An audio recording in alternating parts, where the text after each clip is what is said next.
Swayam Prabha. Digital India. Educated India.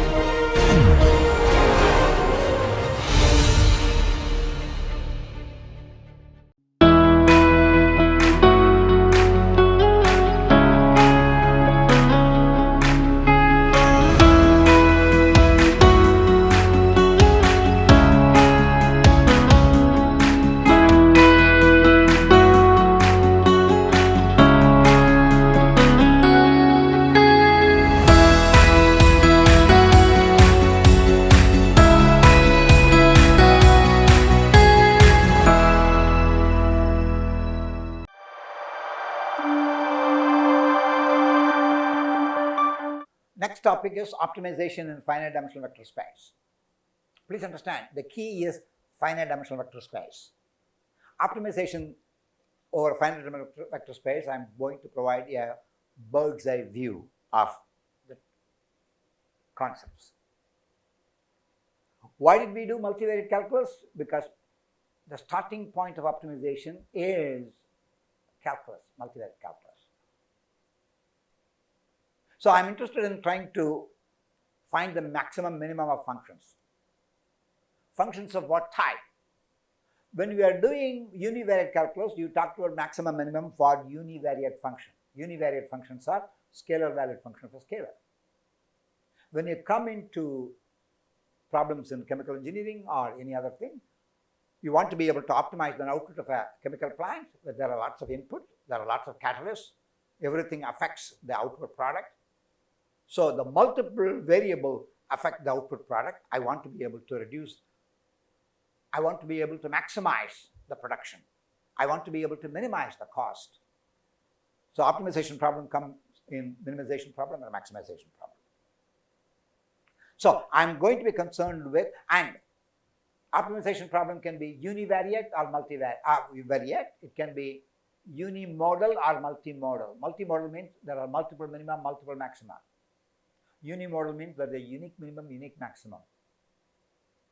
So I'm considering a function f from Rn to R. I'm considering a function Rn to R, and I'm assuming f is C to Rn. You remember the CKRn? CKRn means what? The set of all functions that are continuously differentiable up to order k. So here in optimization theory, we want function to be differentiable at least up to second order, because I need a Hessian. I want the Hessian to be also continuous. So I'm considering functions which are in C2. So f is twice differentiable functional, twice continuously differentiable functional. Why is it called functional? It is scalar valued function of a vector. So how do I state the minimization problem? Minimize f of x where x belongs to Rn. X can be anywhere. But please understand, the minimum of f of x is also the maximum minus f of x. So let's look at that now. So if I have my f of x is equal to x squared, minus f of x is this. So the minimum of f of x is the same as maximum of minus f of x. So therefore, when I'm trying to do optimization, I don't have to talk about minimization first and maximization next, or maximization first, minimization. Minimization and maximization are the same by simply changing the sign of the objective function.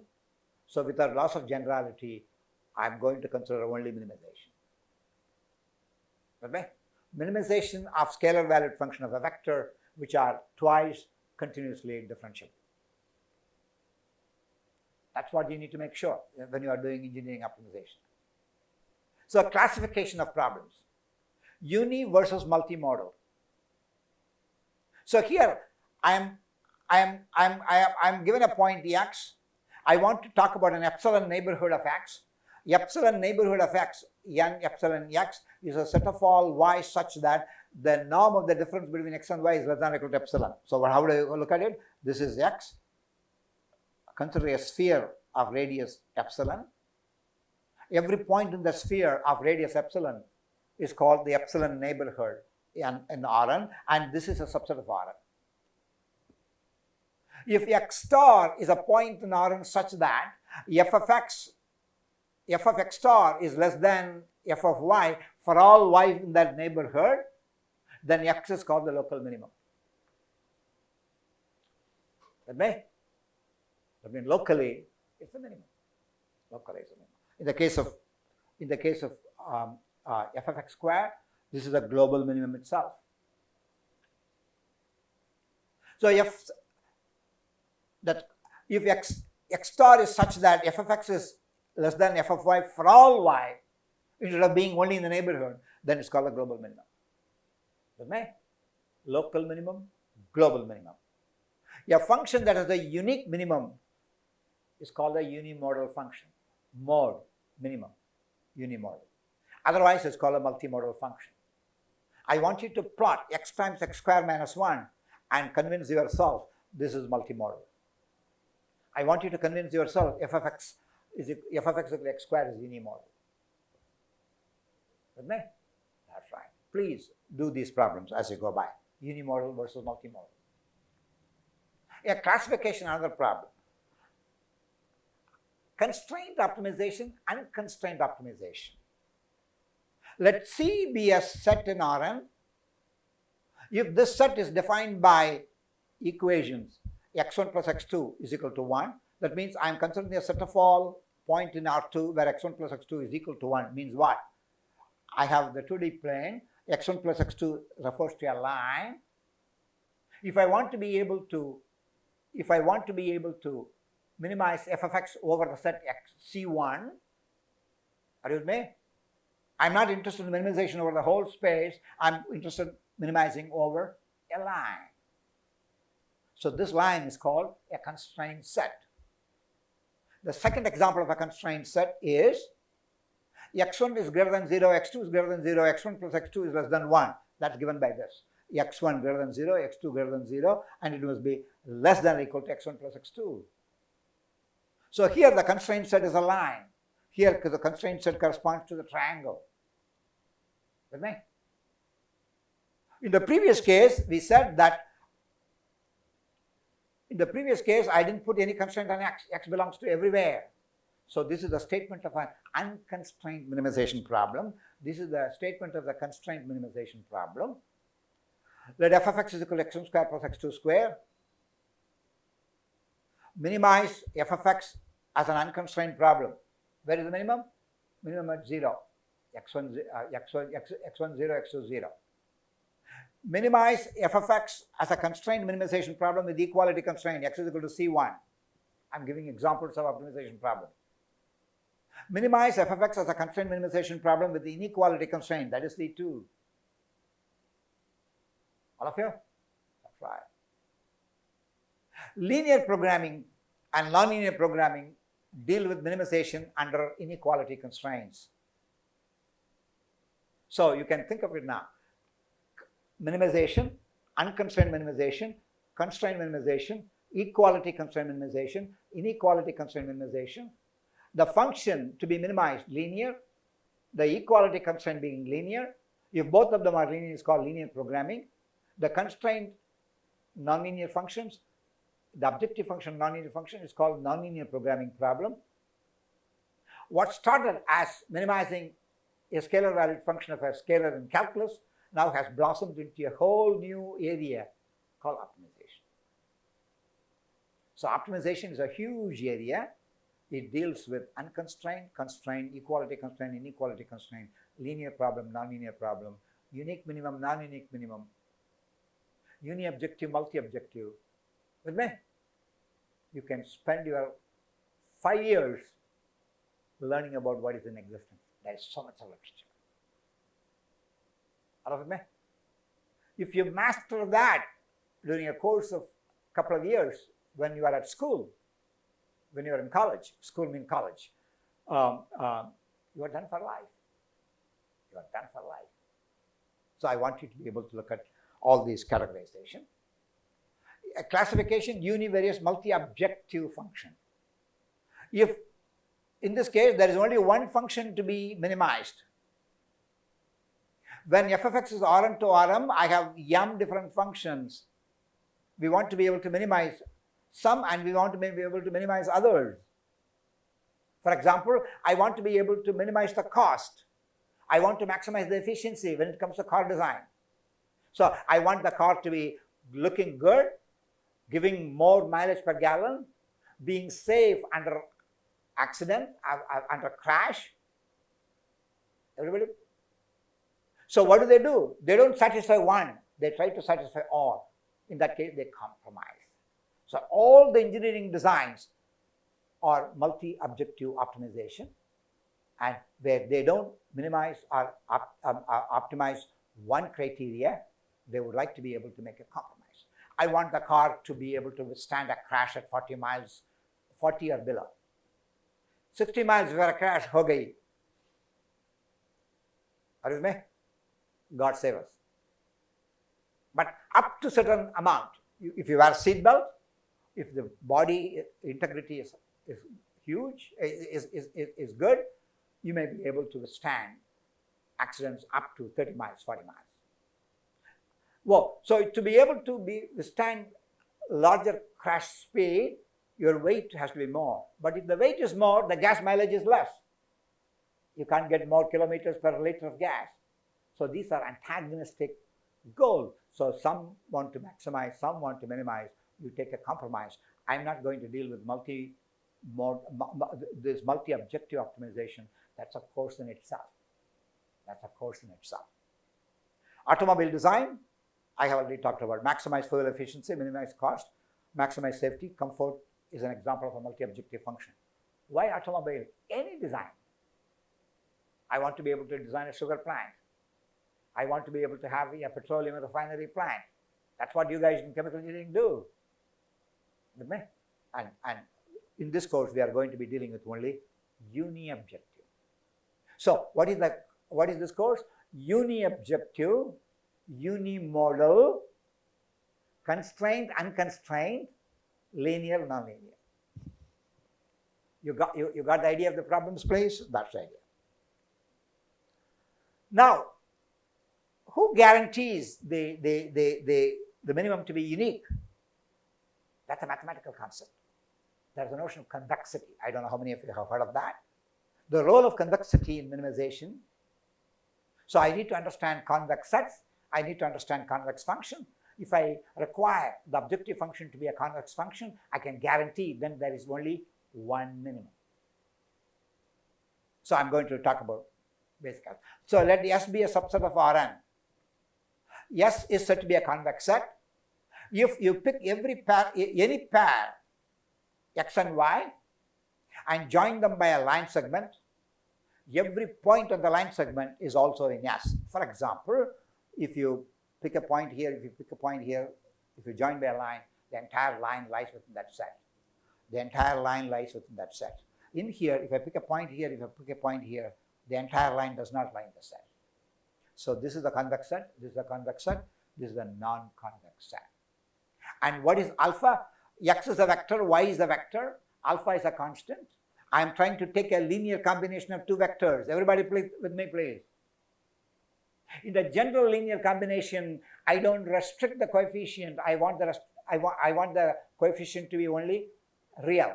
But in here, I want alpha to be real and alpha to be between 0 and 1. So here 0 less than alpha less than 1. Now you must have done an exercise in your basic geometry. If x is a point, if y is a point, let z is a point in between. How do I express z in terms of x and y? Z must be equal to alpha times x plus 1 minus alpha times y. When alpha is half, it's the midpoint. So by changing alpha, if alpha is 0, I get y. If alpha is 1, I get x. By changing alpha between 0 and 1, I get every point between x and y. So that's a line segment. This combination is called convex combination. Convex combination. So convex combination is a special case of linear combination where I restrict the coefficients. Everybody with me, please. So the line segment joining any 2 points, if it lies entirely within that set is a convex set. 2 convex set, 1 non-convex set. So the role of convexity in minimization. So I'm now going to be considering functions defined over S to R I'm going to consider S as convex. So I'm going to restrict my domain to be, I'm not restrict, I'm going to require my domain to be convex. With me? So I'm now going to define a convex function defined over a convex set. Convex set is underlying set. So a function from S to R is said to be a convex function if the following thing holds good. If I consider the point X, if I consider the point Y, f of X is the point here, f of Y is the point here. I can draw a chord connecting f of X and f of Y, and I also have a function below the chord. With me? So what is Z? Because S is a convex set, Z is equal to alpha X plus 1 minus alpha Y. I can compute the value of the function f of Z. Everybody with me, please. Now I can compute alpha. So what is the value here? The value here is that alpha times f of X times alpha times 1 minus f of alpha times f of Y. So this point is given by this point is given by this.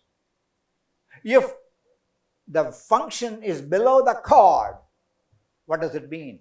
The value of the function at the point Z is less than the convex combination of the function at the end point.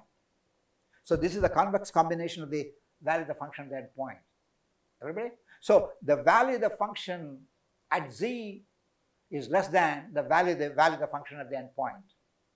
If it happens for all alpha lying in 0 to 1, if I change alpha from 0 to 1 means what? The Z changes between X and Y. And this property holds good for the whole. This property holds good for every pair X and Y in the domain. If it holds good for every pair X and Y in the domain, then I call that function to be convex function. So that's exactly what is given here. So what is an example of a convex function? F of X squared is a convex function. F of X cube is not. If f of X is convex, I call f of minus f of X as concave. With me? So we deal with concave functions for maximization. We deal with convex functions for minimization. In fact, there's a proof beautifully. There's a very beautiful proof that essential traits of convex functions cannot have more than one minimum. So the existence and uniqueness of the minimum is guaranteed if I formulate my problem as a convex optimization problem. Therefore, optimization theory, convex optimization theory is very broad, very beautiful, with me, and that's very fundamental to understanding various tools and techniques in optimization. With me? Now I'm going to talk about characterizing convexity. The definition I have given is very difficult to verify. You have to consider every 2 points. How many distinct points are there? There are infinitely many points. So I cannot use that definition. So now I'm going to talk about, suppose the function is continuously differentiable and convex. So f is C1s, continuously differentiable function. Under what condition this continuously differentiable function is convex? Yeah, this function f is convex if and only if f of y is greater than f of x plus y minus x transpose f of x. So what does this mean? This means the following. Suppose I have a curve like this. If I have a point f of x, so this is the x, this is f of x. If I consider the gradient times, this is y, and what is this? This is the slope, which is f of gradient, right? So the distance is y minus x. Y minus x times the gradient. Look at this now. So what is this quantity? This quantity is essentially gradient times f transpose y minus x. Everybody? That's the increment. But what is that? The value of the function f of y is this. See, at y, the value of the function is this. The function is going up there. That means f of x plus this gives you only this value, but the value of the function is here. So what does this condition essentially say? Y is above f of x plus the increment. That curve lies above the tangent. See, this is the tangent, right? That's right. The curve lies above the tangent. That means the curvature is increasing faster than the tangent approximation. That's the criterion for convexity of continuously differentiable functions. A function is said to be strictly convex if this inequality holds with this pure inequality. Is greater than or equal to or strictly greater. With me? Strictly greater is always stronger, greater than or equal to is weaker. Now, suppose the function is twice continuously differentiable. And what is the condition for convexity? That's very simple. F is convex if and only if the Hessian is symmetric and positive definite. If it is symmetric and positive definite means it is strictly convex. If it is symmetric and positive semi-definite means it is convex. Strictly convex versus convex. Everybody in my place. Therefore, Hessian positive definiteness, positive semi-definiteness. Now, I may not have talked about semi-definiteness thus far, so I'm going to spend a few minutes on that. A matrix is said to be positive definite if all the eigenvalues are positive. A symmetric matrix is said to be positive definite if all of its eigenvalues are real, all are real and positive. If some of the eigenvalues allow them to be 0, then it's called positive semi-definite. So for a positive semi-definite matrix, eigenvalues are non-negative. Non-negative means 0 or positive. For a positive definite matrix, the eigenvalues are strictly positive. So I have general definition of convexity, convexity of C1 functions, convexity of C2 functions. And in optimization theory, I need the function to be at least C2. With me? Why? Second derivative becomes very important. So convexity and unimodality, f be a convex function over the set S. F has a unique minimum. If f belongs to C2, then the minimum occurs where the second derivative, the first derivative is 0 and the second derivative is positive definite. Are you with me? So these are the characterizations of minimum point. So if you are given a function, if you know it is C2, if you want to be able to find the point where the function attains the minimum value, you have to first compute the gradient, equate to 0, solve for that, and evaluate the Hessian at that particular point. If the Hessian is positive definite, these two together guarantee that point must be a minimum. And it is no different from univariate calculus where first derivative must vanish, second derivative must be positive. For example, if you consider that's exactly what happens in here, right? F of x is equal to x square. F of x is equal to x square. The gradient of f is 2x. The Hessian of f is 2. 2 is always positive. 2x is 0 only when x is 0. So at the origin, the second derivative is positive. So origin is the minimum, and that can be visually characterized like this. Everybody? So what is the typical convex function that you come across in optimization in C2? This is the function, x transpose Ax minus b transpose Ax. Why is this important? If you consider a single variable, what are the quadratic functions? Ax square plus b Ax square plus bx plus c, and that analog in here is A of x is equal to x transpose Ax is equal to x transpose Ax minus b transpose x is equal to x transpose Ax minus b transpose x plus c. All of you? So this is the univariate case, this is the multivariate case. So this is a typical convex function, this is a typical convex function, this is a typical convex function. If you add a constant to your function, what does it do? It either lifts up or drops down. If you add a constant, the location where the minimum occurs doesn't change. All of you? That's right. That's right. So these are the typical functions. I'm preparing yourself for practical problems here. So condition for unconstrained minimum, if f is a scalar valued function of a vector, f is in C2, the gradient must vanish. The Hessian, which is already symmetric, must be positive definite. These two together is, this is necessary, it's sufficient together, is necessary and sufficient. Everybody? Come on, guys. Now I'm going to go to equality constraint. So far I dealt with unconstrained minimization. I'm now going to talk about quickly about equality constraint. The topic is method of elimination. So let's look at this now. This is the problem you must have done in your calculus course.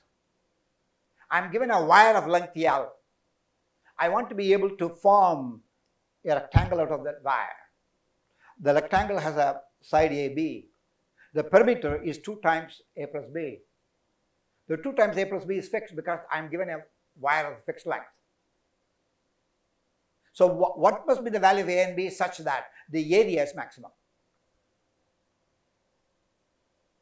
Are you with me? Come on, guys.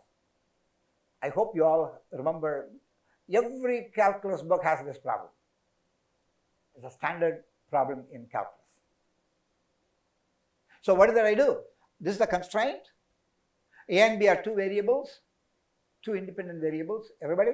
So I can eliminate B in terms of A. I can eliminate B in A. So what is B? Using this equation, B is equal to L by 2 minus A. So A becomes A times L by 2 minus A. That's a quadratic function. I can differentiate this quadratic function with respect to A, equate that to 0, and its second derivative is negative because I want to be maximum. So the first derivative must be 0, so what is the value of A? A is L by 4. So the optimal value of A is A star L by 4. So B star is L by 4. And what is the maximum area is L square by 16. So what did we do? We have a problem in 2 variables A and B. There is a constraint that connects A and B. I eliminated one of the variables using the constraint. I changed the constraint optimization to an unconstrained optimization, a single variable. I found the solution. So method of elimination is one method for solving equality constraint problem. This is possible only when the problem is in a low dimensional space. That's not too many variables. 1 variable, 2 variables, and so on. But in principle, a general method for solving equality constraint problem is called method of Lagrangian multiplier. I'm sure you must all have heard of that. So I'm going to provide you a quick overview of the method of Lagrangian multiplier. Let G be a function from Rm to Rn. Rm to Rn means what? It's a vector valued function of a vector. Now you know why we talked about vector valued function of a vector. There is no optimization theory without those functions. So and G belongs to C2. That means G has m such functions. I want to be able to minimize when g of x is equal to b. With me? So I don't want to be able to minimize f of x over the whole space. I want to be able to minimize f of x that satisfies this equality. So this x, there is a locus of this x for which g of x is equal to b. So that locus defines a subset of points in Rn. I want to be able to minimize my f of x on that subset defined by the locus of g. The locus of g is equal to b. Everybody? That's right. So what do? Now I'm going to define what's called the Lagrangian. In the previous case, I eliminated the variable, I reduced the number of variables. In the Lagrangian, I'm going to expand the number of variables. So x is the original problem variable, lambda is the vector of underdriven Lagrangian multiplier. I'm going to combine the original objective function and the constraint. The constraint is gx is equal to b. Therefore, and gx is a m vector, b is a m vector. I'm going to convert it into a constant. I'm doing an inner product, so lambda is an Rm vector.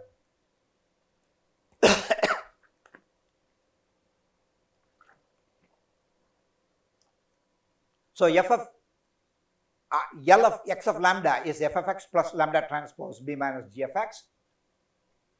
So I have the constraint and the objective function are tied together in one single objective function.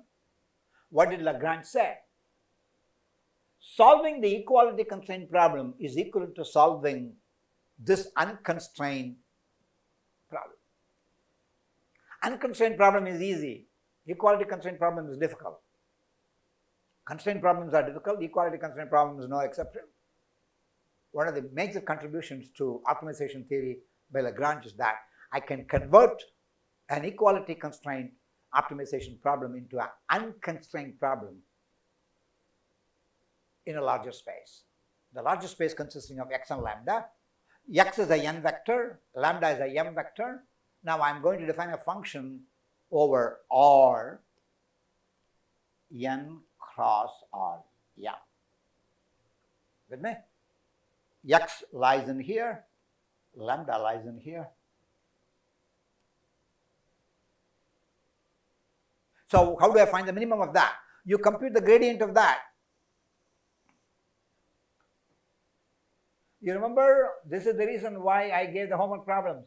How do you compute the gradient of a function, h of x, a times h of x, h transpose ax. You need to do all of those things to be able to do these things. So you have, I have built it in such a way that everything that you have done earlier is going to be applied here. So the gradient of L with respect to x must be 0. The gradient of L with respect to lambda, this must be lambda, sorry, this must be lambda, must be this. So look at the second constraint, b is equal to g of x. If b minus g of x is 0, b is equal to g of x.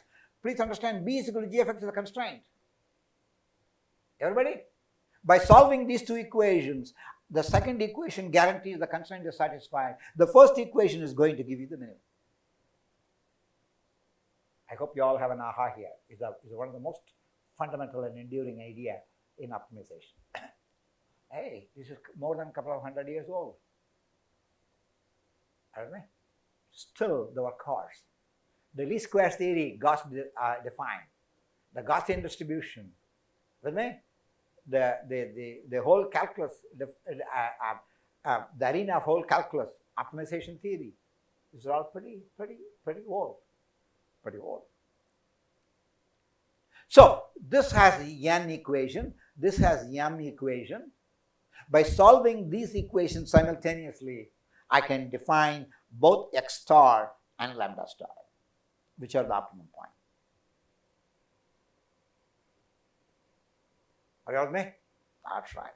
So the necessary condition for the minimum is that the minimum of the gradient of fx must be a linear combination of the constraint. So let's look at this now. That's what I'm going to define here. So if I rewrite this, gradient of f is equal to summation lambda I gradient of x with respect to gi of x, I running from 1 to m. Here m is less than n. With me? So what does this tell you? At the minimum, what is the right hand side? Right hand sides are the linear combinations of the gradient with respect to the coefficient being lambda I. The gradient of f. So the necessary condition for the minimum in the unconstrained minimization is delta f must be, gradient must vanish. The necessary condition for a minimum, for an equality constraint problem, at the minimum, the gradient must be the linear combination of the gradients of the constraint. If there is no constraint, there is no g. If there is no g, the gradient is 0. So unconstrained result comes as a special case of this constraint, equality constraint case. All of it may? So any point where this equation is satisfied must be a candidate for minimum. Must be a candidate for minimum. That's the framework. A sufficient condition. We have to have necessary. Gx is equal to b, right? What that? Gx is equal to b. Gx is equal to b. That's right. So that additional equation with lambda transpose. Okay, let's look at it now. You remember earlier I have x1 plus x2 is equal to 1? Yeah. So Gx is x1 plus x2. B is 1.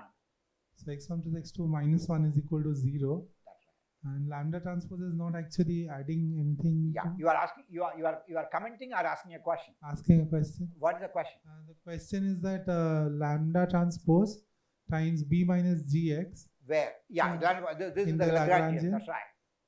That is not adding anything to the equation.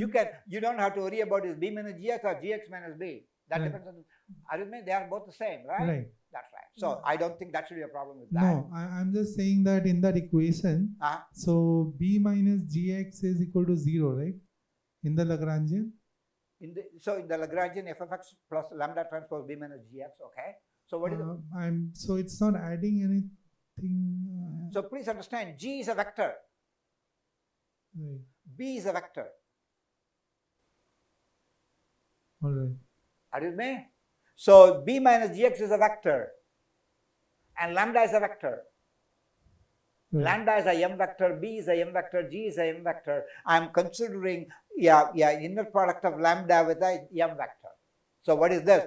Lambda 1 times B1 minus G1 plus lambda 2 times B2 minus G2 plus lambda m times Bm minus Gm. All right. Is it aha? Yeah. That's right. That's where the vector matrix notation is much more succinct than component-wise. Everybody? Good. Now, I talked about necessary condition. Now I'm going to talk about sufficient condition. So what is the Hessian? Please understand, sufficient condition means Hessian. Hessian of Lx lambda. The Hessian of the sum is the sum of the Hessians. With me? L is a sum. So the Hessian of the sum is the sum of the Hessians. So the Hessian of F plus the weighted sum of all the Hessians in here. Everybody, that comes from the basic fact. Now let T be a space which consists of Y, where Y transpose G is 0. So Gy, what are Gy's? Gy's are gradient of the constraint, right? If Y transpose G equal to 0 means what? Y is perpendicular to G, the gradient of G. So I am interested simultaneously the vector Y that are orthogonal to all the gradient M gradient vectors. That's a set T. So T consists of the collection of vectors which are simultaneously orthogonal to the gradient of each of the M constraint functions. T consists of all vectors that are orthogonal to the gradient. Indeed, T is called the tangent plane or the tangent set or the tangent plane for CS. That's the terminology used in optimization theory. Why this is called tangent? Because the gradient gives you the direction of the tangent to the curve. So X star, now if X star is the minimum, for that to be a sufficient condition, how do I characterize that? X star be such that if there exists a lambda star where the gradient is a sum, which is the necessary condition, and delta, the Hessian that's given in here, this is the Hessian that is given in here, must be positive definite, not on the whole space, but on T. What is T? T is called the tangent space. So the gradient of the objective function must be equal to the linear combination of the gradient of the constraint functions, necessary condition. The sufficient condition is that this matrix must be positive definite on the space of T, for all Y. So these two conditions together gives you a guarantee. So if I can satisfy this, then X star is called the relative constraint minimum of the original problem. With me? I want you to be able to expand your ideas. So please understand, the second order condition always must involve Hessian. Hessian evaluated at what? On the tangent space. That's the idea. Illustration, equality constraint. N is 2. I am considering a function like this to be minimized. G of x is equal to given by this. I am giving, this is f of x. This is the lambda times g of x. So in this case, n is 2, m is 1. This is a very simple case. But all of it me? So first order condition, I want to be able to satisfy this rule, that must be 0. The second condition is given by this. If I solve these two, I am going to get a solution x1 star is equal to x2 star is equal to lambda star. So x1 star is equal to 4, x2 star is equal to minus half, lambda star is equal to 4.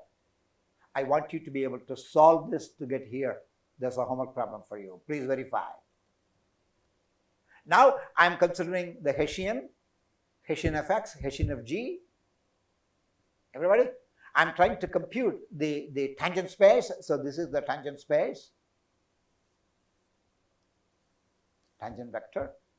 So on the tangent vector, on the tangent space, the Hessian must be positive definite. And I illustrate that 8 alpha square by 5 greater than 0.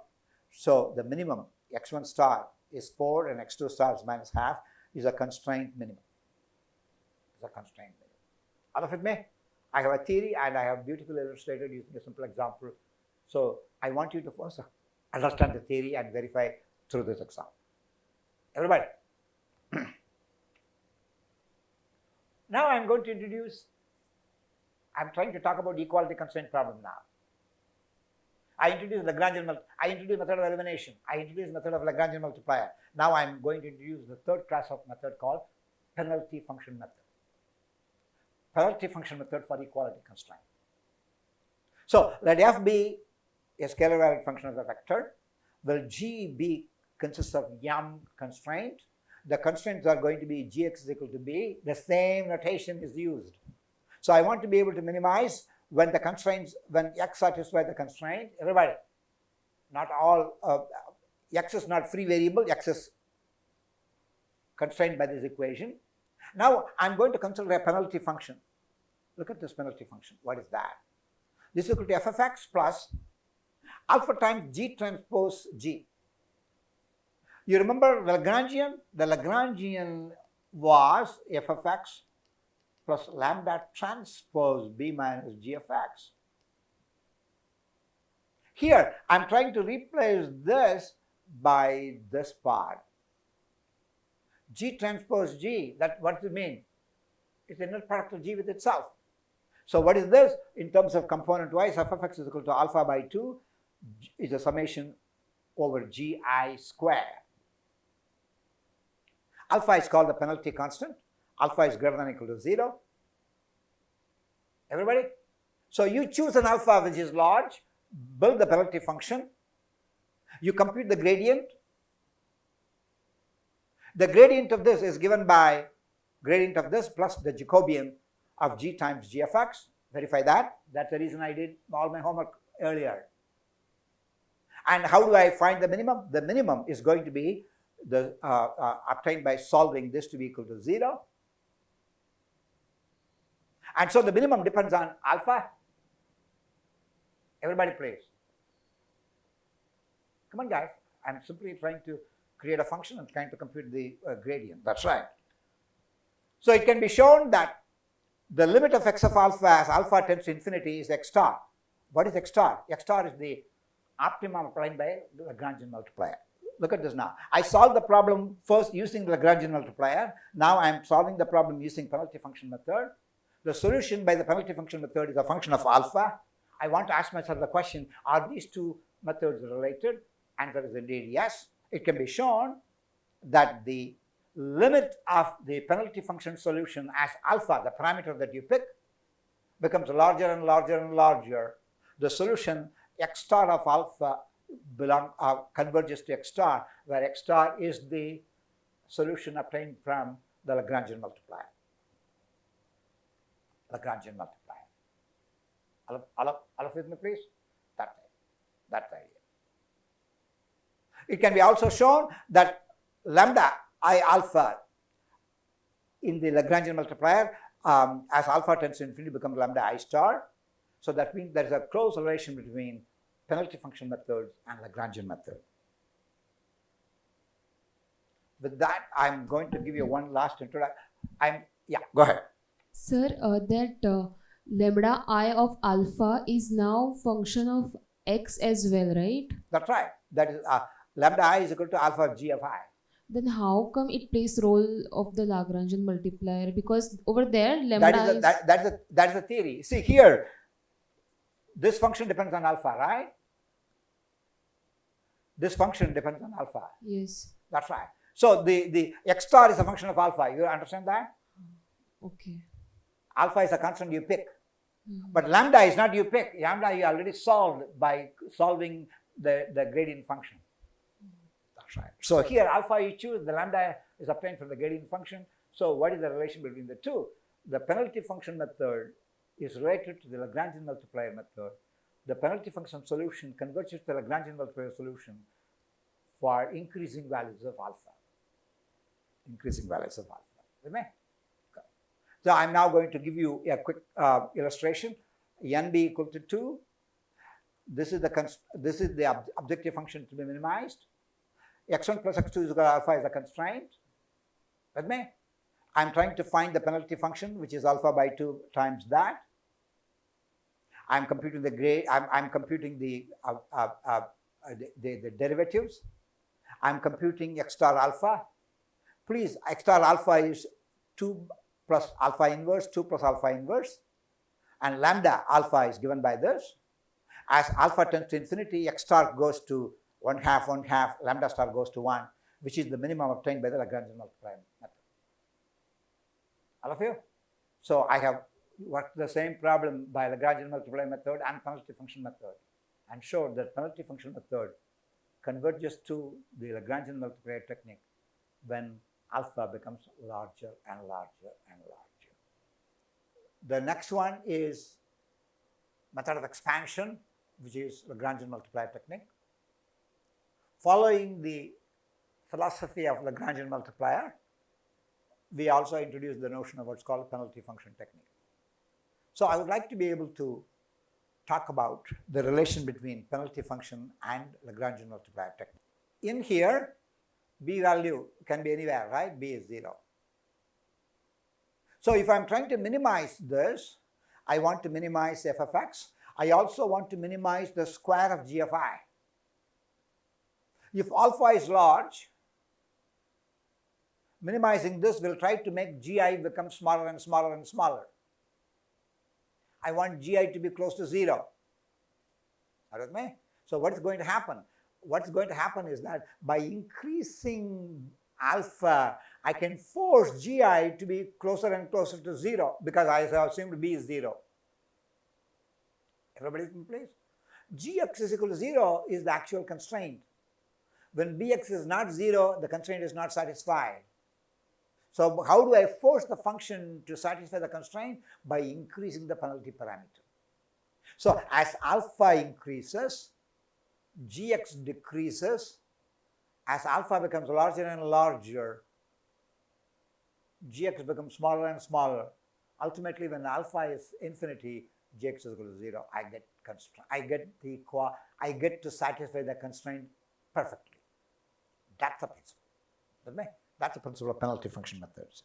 So, Lagrangian multiplier technique has another name, is called strong constraint formulation.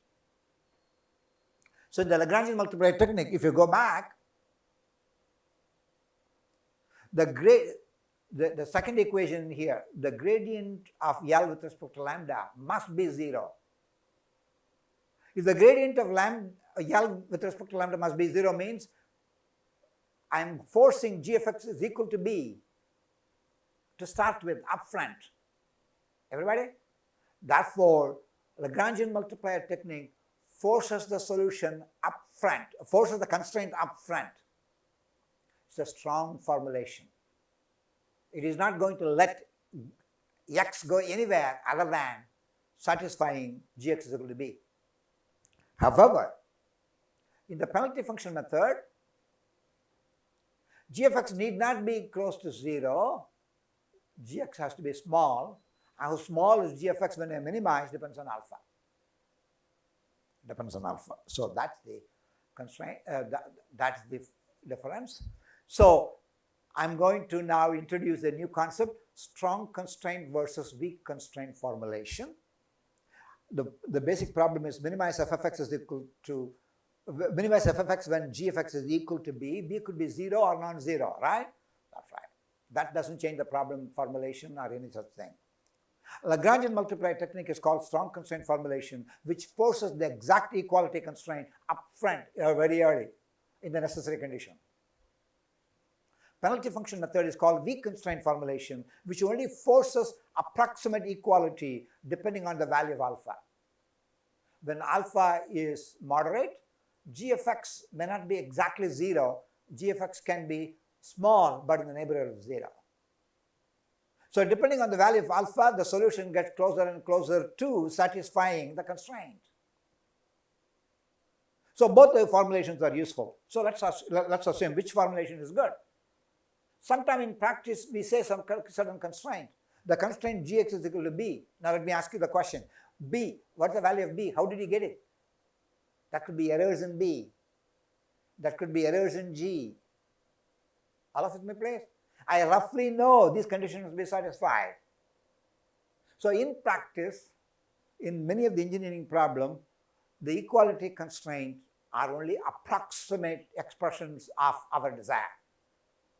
If the equality constraints are essentially approximate expressions of our desire, there's no point in forcing it too much because you yourself don't know what is the exact value of the equality, right? That's right. So in such cases, in other words, if you are pretty sure of the constraint, you can go through the Lagrangian multiplier formulation. If you think you are not pretty sure of the formulation, I want to be able to satisfy it only reasonably approximately, then you can do penalty function. So if you use penalty function, there's an advantage. You can take care of approximate equality constraint. You can also force exact equality constraint by letting alpha grow. So these are the two forms of formulation. With that, I complete. So I would like you to be able to plot f of x is equal to x times x square minus 1 between x minus 2 and plus 2, identify the minima and maxima. And I don't want to read through. I also want you to look at the problem number 2, which is very fundamental. Look at this now. F of x is equal to x square. F of x is equal to ax square. F of x is equal to ax square plus c. So f of x is equal to x square, the minimum is x at 0. If I multiply by a, the minimum location doesn't change. Are you with me? If you add, so what happens? This is f of x square. This is f of ax square, where a is greater than 1. If a is greater than 1, it increases faster. Everybody? And if I have ax plus c, when c is positive, I'm going to simply shift it up, and this is c. The location where the minimum occurs is still 0. So what does it say? F of x is the minimum at x star, then show that f of x plus c, a times f of x plus c all have the minimum at x is equal to 0. That means the location of the minimum is invariant under multiplication by a constant, and addition of a constant, with me? And that's very important. So find the minimizer of this when equality constraint using Lagrangian multiplier. Show the solution is x1 is half, x2 is half. With me? I have already solved the problem using penalty function method. Find the x that minimizes this under the constraint z is equal to h of x using Lagrangian multiplier using penalty function methods. Come on, guys. These are all good problems. These are thought-provoking problems. You need to do that. Find the minimizer of f of 1. Find the minimizer of f of 2. F of x is equal to f of 1 plus that. So these are all quadratic functions. With me? And what are the good references? Löwenberger, Optimization Vector Spaces. There's a classic book published in 1969. Löwenberger, Introduction to Linear and Nonlinear Programming. There is a very nice coverage of unconstrained optimization and equality constraint optimization for the leading to the solutions of linear programming and nonlinear programming problem. Another good book is Linear and Nonlinear Programming Problem by Nash and Sofel. I'm sure your library has all of them. And to me, these are great books. I learned my theory from these books. With me, I don't know which books you follow, but if you are a serious person, if you are going to be making your career in any aspect of engineering that requires optimization technique, I would like to suggest to you that you should buy one of these books and keep it with you. Please remember, when you are in college, you have access to library. When you go to work, your company may not have big library unless you are a professor working in a college. And in India, we have a standard rule, right? You take a course, you buy a book, you take a course, and after the course is over, you sell the books. I don't know whether you buy the books or not these days at all.